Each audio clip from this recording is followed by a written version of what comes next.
Training your own model is slow, expensive, and overkill for most projects. The real problem lies in knowing where to start, how to get reliable results without burning time or money. Hi, I'm Alvin, a research scientist at a large tech company. I've taught over 60,000 students on Skillshare, and I got my PhD in AI from UC Berkeley.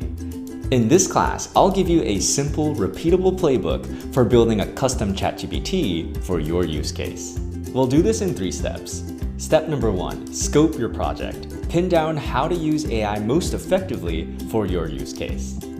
Step number 2, evaluate models. I'll show you how to navigate the large swaths of proprietary and open source models.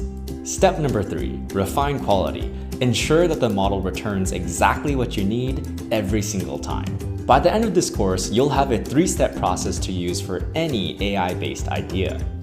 This course does assume that you've taken my AI for Beginners How ChatGPT Works course, but beyond that, no technical background is required. All you'll need is a laptop, internet, and an hour of time. Let's get started.